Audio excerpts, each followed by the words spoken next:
When Apple introduced the iPhone 12 and 12 mini in late 2020, they represented a major shift from the iPhone 11. With slimmer bezels, sharper flat edges, and a brilliant OLED screen, these models brought both visual and functional upgrades that made them feel premium and modern. Fast forward to 2025 and the question arises, do these devices still hold up? I've always been a lover of the iPhone 12 myself, but I won't let that affect the way I answer this question. Visually, the iPhone 12 remains sleek and attractive despite its slightly larger notch by today's standards. It still runs the latest version of iOS smoothly and is expected to receive updates for at least 2 more years. That means we're going to see iOS 26 on iPhone 12. However, time hasn't been entirely kind, performance is still solid for many tasks, but the battery life is where most users will start noticing issues.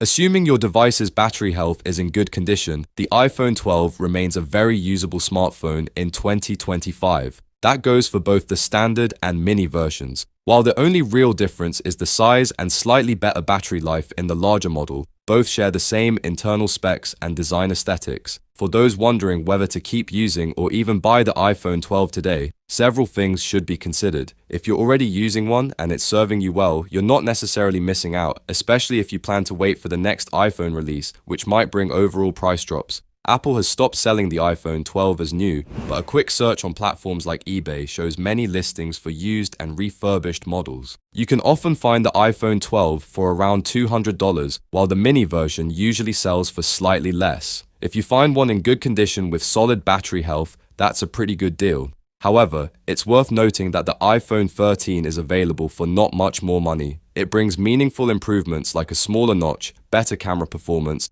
and most importantly, significantly improved battery life.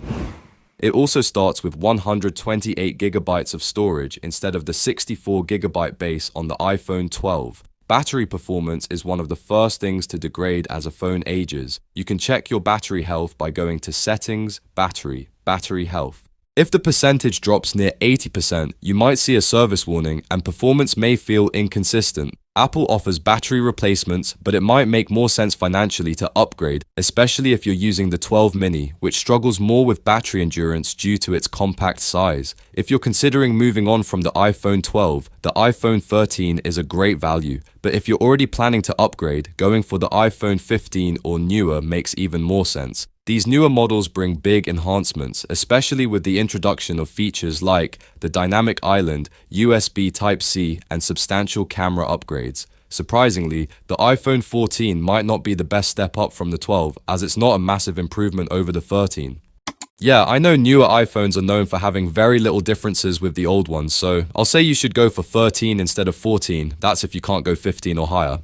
Apple really nailed the look and feel of the iPhone 12. It was one of the first in the lineup to bring back flat edges reminiscent of the beloved iPhone 5 design. Its glass back and aluminum frame give it a high-end feel, even though it was technically the budget model compared to the Pro line.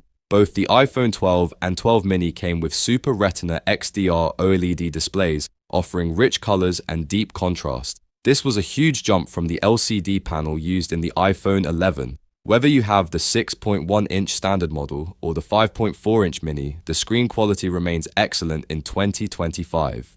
These models also introduced new features at the time, including 5G support, MagSafe compatibility for accessories and wireless charging, and Apple's ceramic shield for added durability. They were also rated IP68 for water and dust resistance. Powered by the A14 Bionic chip and 4 GB of RAM, the iPhone 12 is still capable of handling everyday tasks in 2025. It runs iOS 18.5 smoothly, and I'm waiting to see how good it handles iOS 26 later in the year. While you may notice occasional lag or longer app loading times, it's nothing that significantly hinders daily use, especially for social media, browsing, messaging, and even some gaming. Compared to today's flagships like the iPhone 16 Pro, it may fall behind in speed and new AI-powered features, but for average users, the difference can be completely ignored. The iPhone 12 and 12 mini sport dual 12 megapixel cameras on the back, a wide and an ultra-wide lens. In good lighting, these cameras still take sharp and vibrant photos. The front-facing 12-megapixel camera also performs well for selfies and video calls. That said, newer iPhones, especially the iPhone 15 and above, offer big improvements in photo quality, especially in low light and detail thanks to higher megapixel sensors. But for casual users, the iPhone 12 camera is still very functional and reliable. To wrap it up, the iPhone 12 and 12 mini are still decent phones in 2025, especially if you find a good deal. They look great, feel premium, and handle basic tasks well. However, battery life and aging hardware will be a limitation for many. If you already have an iPhone 12 and it's working fine, there's no rush to upgrade unless the battery becomes too much of a hassle. And if you're thinking of buying one now, make sure the price is right and the battery health is strong. Otherwise, the iPhone 13 is a smarter choice. Let me know if you're still using the iPhone 12 in 2025. Is the battery giving you issues or is it still hanging in there? Thanks for watching and I'll catch you in the next one.